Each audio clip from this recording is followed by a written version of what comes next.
تو آپ کو ہمارے ملک میں فورن اسٹوڈنٹس کے آنے کے لیے ایک ایگزام ہوتا ہے، فورن اسٹوڈنٹ یونیورسٹی انٹرنس ایگزام، وہ دینا پڑے گا، تو وہ دے کر آپ آ سکتے ہیں۔ پھر انہوں نے ایگزام دیا، ایگزام دینے کے بعد میرا داخلہ ایک ایسی یونیورسٹی میں ہو جو مجھے بعد میں پتہ لگا کہ ترکی سلطنت عثمانیہ کی پہلی اور سلطنت عثمانیہ ہی کی جانب سے اسٹیبلش کی گئی یونیورسٹی استنبول ٹیکنیکل یونیورسٹی میں ہوا، جو 1776 میں اسٹیبلش ہوتی ہے، یقینی طور پر سلطنت عثمانیہ مدرسہ مہندسیہ کے نام سے وہ بنی۔ صحیح۔ اور مجھے یہ فخر حاصل ہے کہ اس یونیورسٹی میں ترکی کے گزشتہ 100 سال کے 3-4 پرائم منسٹرز گریجویٹ ہوئے۔ خصوصی طور پر نجم الدین اربکان صاحب، پروفیسر نجم الدین اربکان صاحب میرے ہی ڈپارٹمنٹ کے پروفیسر تھے، وہیں سے گریجویٹ ہوئے۔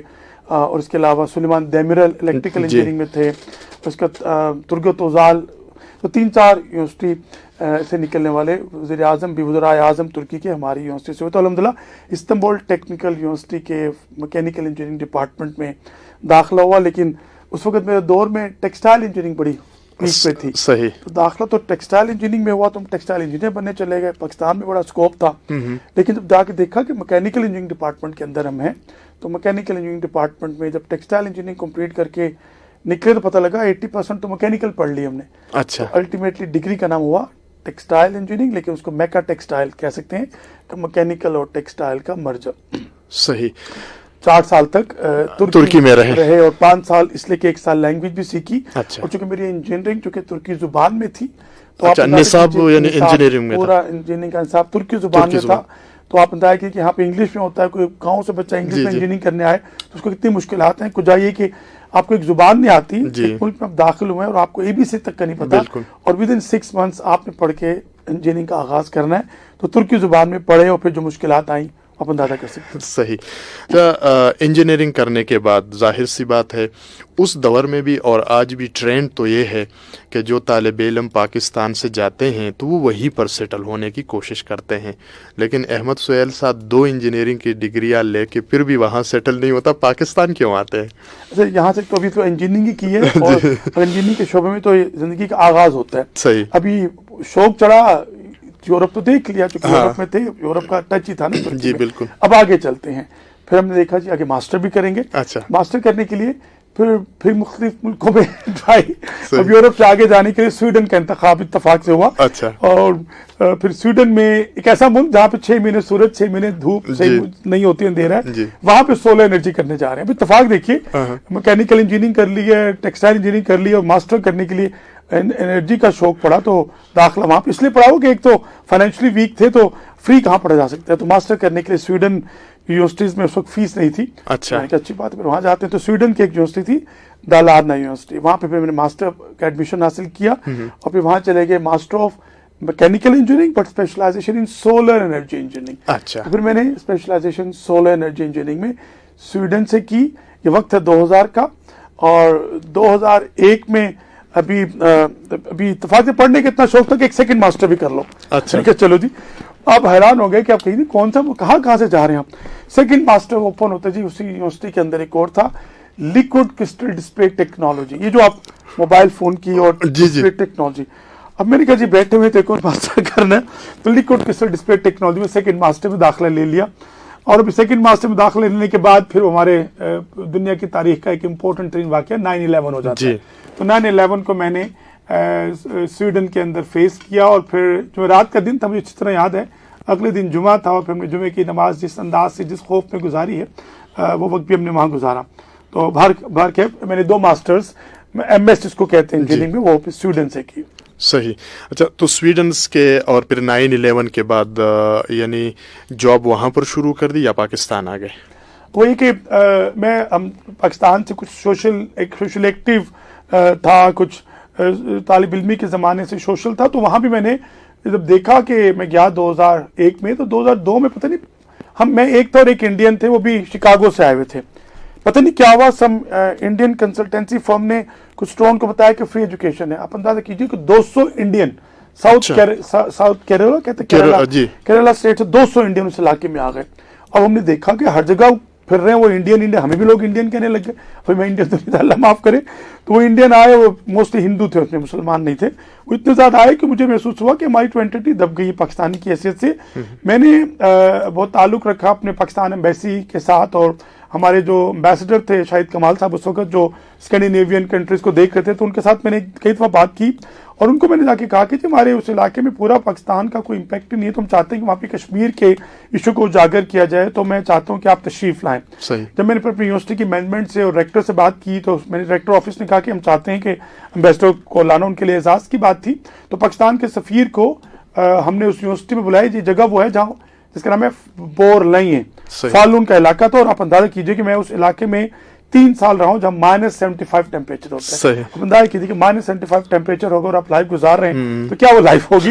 پر ہم یونیورسٹیز میں رہے، ہم امبیسڈر صاحب آئے، انہوں نے پاکستان کے اوپر خاص طور پہ کشمیر کے ایشو کو اجاگر کیا اور بہت اچھے انداز سے گفتگو فرمائے۔ الحمدللہ پھر بہت اچھا تعلق ہو گیا میرے پاکستان کے ایمبیسی کے ساتھ، اور پھر ابھی میں نے سوچا کہ اب آگے پی ایچ ڈی بھی کرنی ہے۔ تو اتفاق ایسا تھا کہ 9/11 کے واقعے کے بعد امپیریل کالج لندن میں میرا تھرمو فوٹو وولٹائک ایک فیلڈ ہے جس میں ہم سولر کو، تو ہم سب جانتے ہیں کہ سولر روشنی سے بجلی بناتے ہیں، لیکن سورج یورپ میں سورج ہی نہیں ہے، سویڈن میں سورج ہوگا تو بجلی بنے گی۔ انہوں نے پھر یہ ریسرچ کی، ہم یہ کیوں نہ کریں کہ یہ جو شعاعیں آتی ہیں اور شمسی سیلز کے اوپر پڑتی ہیں اور اس سے بجلی بنتی ہے، تو ہم ان شعاعوں کو، اب تو شعاعیں ہیں ہی نہیں ہمارے پاس، اب کیا کریں؟ انہوں نے کیا کیا، وہ کہتے ہیں ہم تو رات کو آگ جلاتے ہیں بہت زیادہ، کیونکہ ہیٹنگ چاہیے ہوتی ہے، پانی گرم کرنا ہے، تو آگ جلنے سے جو آگ کی شعاعیں ہیں ان کے اگر ایک فلٹر رکھ دیا جائے تو اس فلٹر سے فلٹر ہو کے آنے والی شعاعیں ایسی بن جائیں جو کہ سورج کی شعاعوں کے متبادل ہو جائیں، تو پھر وہ ایک نیا ٹیکنالوجی سامنے نکلی، جو کہتے ہیں تھرمو فوٹو وولٹائک، یعنی کہ فوٹو وولٹائک وہ جو بجلی بنانے کی ٹیکنالوجی ہے،